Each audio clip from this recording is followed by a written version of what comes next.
আসসালামু আলাইকুম সুপ্রিয় শিক্ষার্থীরা, কেমন আছো সবাই? আশা করি ভালো আছো। যারা অন্য ধর্মের শুনছো তাদেরকে আমার আন্তরিক শুভেচ্ছা এবং অভিনন্দন। আমি তোমাদেরকে নবম দশম এসএসসি ব্যাচের সাধারণ গণিত বইয়ের একাদশ অধ্যায়ের বীজগণিত অনুপাত সমানুপাত অংশের সমাধান করাচ্ছি। সেই ধারাবাহিকতায় আজকে তোমাদের একটি অঙ্ক করাবো। দেখো, প্রশ্নটা আমি বোর্ডে লিখে রেখেছি, তোমরা দেখে নাও। এটা সলিউশনটা কি হবে আমরা একটু দেখি। সলিউশনে হবে, ক্রিকেট খেলায় সাকিব মুশফিক ও মাশরাফি রানে দেওয়া আছে মোট রান 171 এবং প্রত্যেকে তাদের রানের অনুপাত দুজন দুজন করে দেওয়া আছে 3:2। তাহলে আমরা লিখবো হচ্ছে সাকিব অনুপাত দেওয়া আছে, লিখি সাকিব অনুপাত মুশফিকুর। সাকিব অনুপাত মুশফিকুর সমান 3:2। মুশফিকুর অনুপাত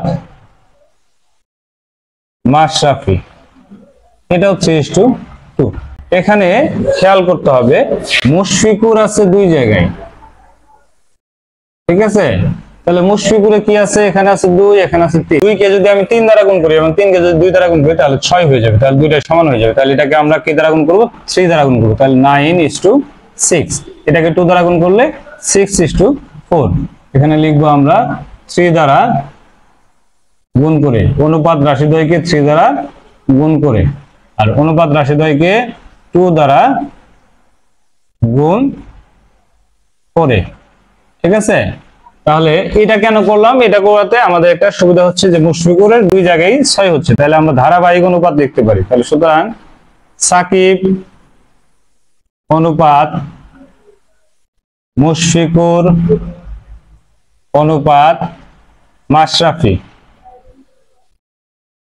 equal to 9:6:4। অনুপাত রাশির যোগফল, ধারাবাহিক অনুপাত আসার পরে যেটা আমরা করি সাধারণত, বা সমষ্টি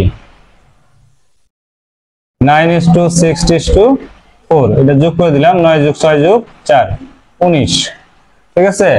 এখন এই অনুপাতের যোগফল হচ্ছে 19। মোট রান কত? 171। তাহলে প্রথমটা হচ্ছে সাকিবের, তারপরটা হচ্ছে মুশফিকুরের, তারপরটা হচ্ছে মাশরাফির। তো আমরা লিখবো সাকিব করেছে কত রান? সাকিব করেছে হচ্ছে 171, এর মধ্যে 19 ভাগের 9 ভাগ।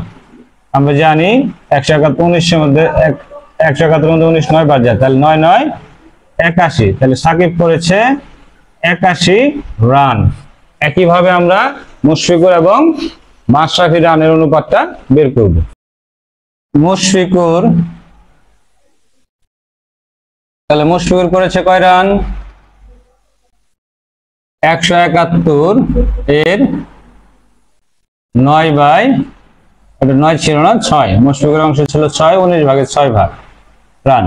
তাহলে কাটাকাটি করলাম, 9 6 9 54। এবং মাশরাফি করেছে 171 এর 19 ভাগের 4 ভাগ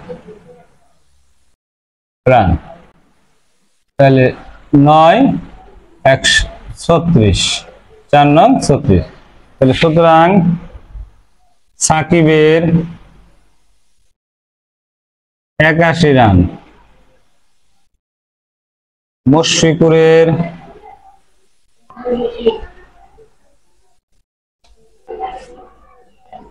54 রান ও মাশরাফির 36 রান। এই হচ্ছে आंसर। পরের প্রশ্নটা কি আছে দেখো, 17 নম্বর সলিউশন। কোন বর্গক্ষেত্রের বাহুর পরিমাণ যদি 20% বৃদ্ধি করা হয় তাহলে ক্ষেত্রফল শতকরা কত বৃদ্ধি পাবে? মনে করি বর্গক্ষেত্রের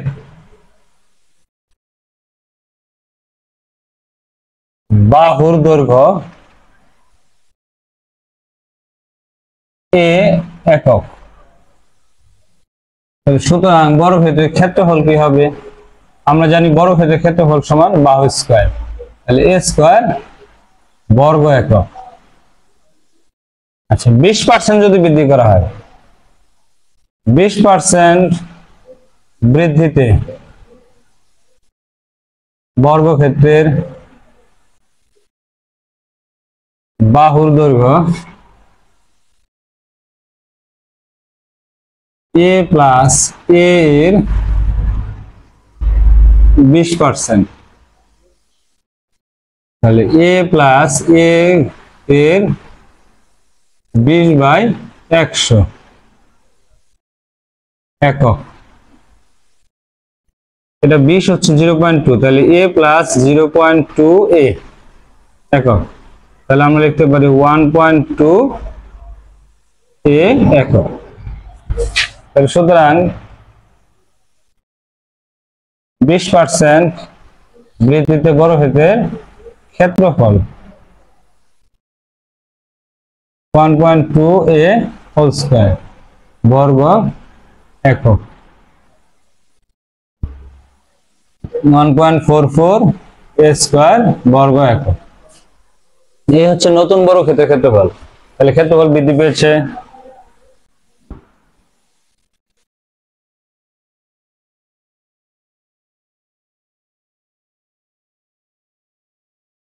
(1.44 a square minus a square বর্গ একক।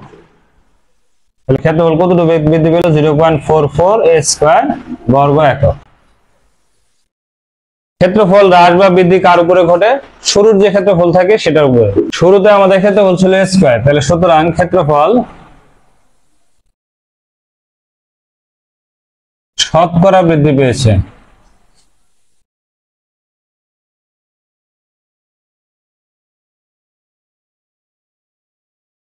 a স্কয়ারের মধ্যে বৃদ্ধি পেয়েছে হচ্ছে 0.44 a স্কয়ার, তাহলে 100% এর মধ্যে কত বৃদ্ধি পেয়েছে? 44%। তাহলে 20% বৃদ্ধিতে ক্ষেত্রফল বৃদ্ধি পাবে হচ্ছে 44%। ধন্যবাদ সবাইকে এতক্ষণ আমার সাথে থাকার জন্য। আমার পরবর্তী ভিডিও পেতে অবশ্যই তোমরা আমার ইউটিউব চ্যানেল সাবস্ক্রাইব করবে এবং ফেসবুক পেজটি ফলো দিয়ে রাখবে। যারা সাবস্ক্রাইব করেছো তাদেরকে অসংখ্য ধন্যবাদ, আর যারা সাবস্ক্রাইব করোনি এখনো তোমরা অবশ্যই সাবস্ক্রাইব করে ফেলবে। আর তোমরা যারা আমার এই এরিয়ার আশেপাশে আসছো তারা তোমরা চাইলে আমার কাছে আইসিটি এবং ম্যাথ পড়তে পারো। আমি তোমাদেরকে আইসিটি এবং ম্যাথ অফলাইনে পড়াই। আমার অফলাইনে যোগাযোগের জন্য স্ক্রিনে যে নাম্বার দেওয়া আছে তোমরা সেই নাম্বারে যোগাযোগ করতে পারো।